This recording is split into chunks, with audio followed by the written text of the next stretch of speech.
इसको आप इतना मतलब कि अपने इश्यूज़ को डाइवर्सिफाई करने के लिए ये बातें कर रहे हो। मैं एक बात पूछना चाहता हूँ, लिंक करते हुए एक नॉन सीरियस वे में कोई बात कह दी है तो उसको इतना सीरियस लेने की ज़रूरत ही नहीं है। शब्दावली क्या है, ये हमारे हरियाणा का एक देसी अंदाज है। उस अंदाज में प्रधान जी ने कह दिया, उसमें क्यों इतना लंबा खींच रहे हो?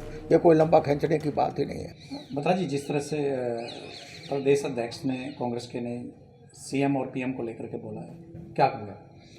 देखिए, ये आप इसकी जो उदय भान जी बोल रहे हैं, मैंने भी देखा है उनको। आप उसकी बैक में देखो, वो आरोप लगा रहे हैं कि जो उनके सिंस ही बिलोंग्स टू पलवल, तो उन्होंने बताया कि कितनी महिलाओं के साथ और कितनी लड़कियां वहाँ लापता हुई हैं। उसमें 50% भी वो लड़कियां जो लापता हुई हैं बरामद नहीं हुई। कानून व्यवस्था ख़त्म है, भ्रष्टाचार चरम सीमा पे है, बेरोज़गारी है, महंगाई है। तो उन्होंने उसके परिप्रेक्ष्य में बोलते हुए इस शब्दावली का इस्तेमाल किया है। और मैं समझता हूँ कि हरियाणा के अंदर तो एक बड़ी देसी अंदाज से एक महिला जब गुस्से में आती है तो अगर लड़के की उम्र ज़्यादा हो जाए तो उसको कह देती है, उसका ब्याह ना हुआ कह देती है। तो इसको आप इतना मतलब कि अपने इश्यूज़ को डाइवर्सिफाई करने के लिए ये बातें कर रहे हो। मैं एक बात पूछना चाहता हूँ, मुझे एक बात बताओ। मुझे अब तक अरविंद शर्मा का बयान अगर आप कहो तो मैं यूट्यूब निकाल के बता देता हूँ। ये मुनीश ग्रोवर के मुतल्लक कहा था, उस पर कोई संज्ञान लिया? नंबर एक, आज संदीप सिंह जो खेल मंत्री हैं, उसने एक कोच ने क्या क्या इल्ज़ाम लगाए, कितने सीरियस इल्ज़ाम लगाए।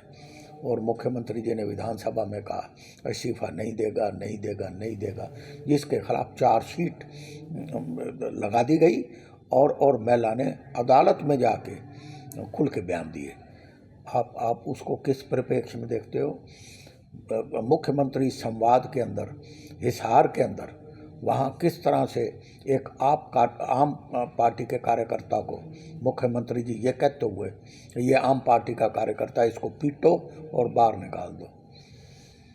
ये चीज़ें अगर इनको आप डिटेल में देखोगे, आज बृजभूषण के खिलाफ गोल्ड मेडलिस्ट लड़कियां महीनों वो जंतर मंतर पे बैठी रही, उन्होंने बड़े सीरियस इल्ज़ामात लगाए, उसका कोई कॉग्निजेंस नहीं लिया।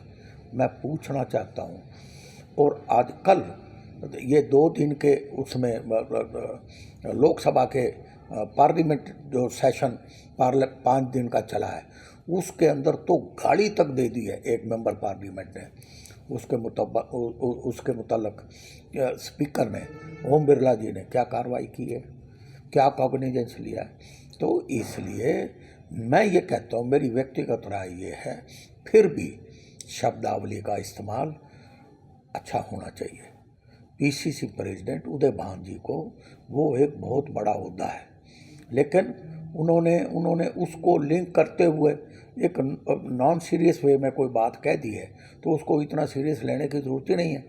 किस लिए? आपने तो वो चीज़ें तलवारें निकाल रखी हैं, आपने तो गालियां दे रखी हैं, आपने तो किन किन शब्दावली का इस्तेमाल कर रखा है, और किस तरह से महिलाओं के ख़ास तौर पर आज पूरे देश के अंदर महिलाओं के जो के साथ जो अत्याचार हो रहे हैं, वो ये प्रदेश आज दूसरे नंबर पे है पूरी कंट्री के अंदर। आज क्या हालात हैं? आप ज़मीनी लेवल पे सुधार करने की कोशिश करो। 9 साल हो गए आपको राज चलाते हुए। आप इसको डाइवर्सिफाई करने के लिए इश्यूज़ को